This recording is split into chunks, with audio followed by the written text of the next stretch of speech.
শ্বশুর বাবা কোতিলি যাচ্ছে রে, আমাকে আবার জঙ্গল টঙ্গল লিছে কোন জায়গায় যদি কিছু করে ফেলাই। শ্বশুর আব্বা! কি হলো জামাই, তুমি এত পিছনে কেন? কি হলো, এদিকে আসো তাড়াতাড়ি। শ্বশুর আব্বা, আপনার সাথে একটা কথা ছিল। কি হলো জামাই, কোনো কি সমস্যা? আপনাকে বলছিস যে এত ঘন জঙ্গলের মধ্যে আপনি আমাকে কোথায় নিয়ে যাচ্ছেন? আমার তো খুব ভয় লাগছে। জামাই, সামনে একটা নদী আছে, ওখানে আমাদের সব হলো মাছ ধরছে, ওখানে আমরা যাব। ও, আমি আবার খুব ভয় পাচ্ছিলাম তো।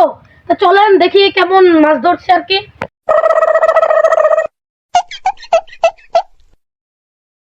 শ্বশুর আব্বা, শ্বশুর আব্বা, আর কত দূরে যাওয়া লাগবে? ওই যে সামনে, আর একটু আসো। ও তাহলে চলো। ও, এখন একটু শান্তি পেলাম, এতক্ষণ অনেক ভয়ে ছিলাম।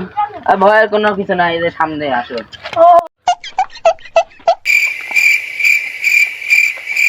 কি সুন্দর গ্রামীণ পরিবেশ, নদীতে অনেক সুন্দর লাগছে। হ্যাঁ ঠিকই বলেছো জামাই, ওই দেখো সব মাছ ধরছে, চলো আমরা। চলেন একটু নিচে ঘুরে আসি। কিরে ভাস্তি, মাছ পাইছিস নাকি? আরে দোলা ভাই, কখন আসলেন? ভালো আছেন তো? আল্লাহর রহমতে ভালোই আছি, তুমি ভালো আছো তো? আলহামদুলিল্লাহ ভাই, আল্লাহর রহমতে ভালোই আছি। ভাস্তি, মাছ পাইছিস নাকি বললি নি তো? না চাচা, এই মাত্র আসলাম তো, মাছের দেখানো পাইনি। আচ্ছা আচ্ছা, আমার জামাই আবার নদীর মাছ পাতে চাইলো, তো তোমরা মারো, আমার জামাইকে আমি সামনে দিন। শ্বশুর আব্বা, আমার মনে একটা প্রশ্ন জাগিয়েছিল। হ্যাঁ বলো, কি প্রশ্ন? আচ্ছা, এত বড় যে নদী, এই নদীটা কে খুঁড়েছিল? শালা জামাই, ইয়া কি প্রশ্ন করলে, এর উত্তর দিব কিভাবে আমি? শ্বশুর আব্বা বলেন।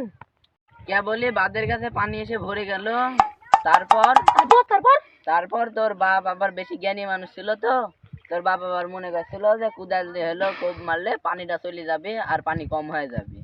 তারপর থেকেই তোর বাপ কুদাল দিয়ে কোপ মারিছে, তারপর সব এইসব সব বড় হয়ে গেছে এই নদী। তুই তোদের একটা কথা বলেছিস, তারপর পানি চুবন খাওয়াবো এবার সব। কি বললেন আপনি? আপনি আমাকে শালা বললেন? আপনার মেয়েকে আজকে আমি গিয়ে ডিভোর্স দিয়ে দিব। আজাদ দেবী জায়গা তোর থেকে ভালো জামাই আমি খুঁজে নিব। আচ্ছা যান, আপনার মেয়ে কত ভালো হবে আমার জানাই আছে।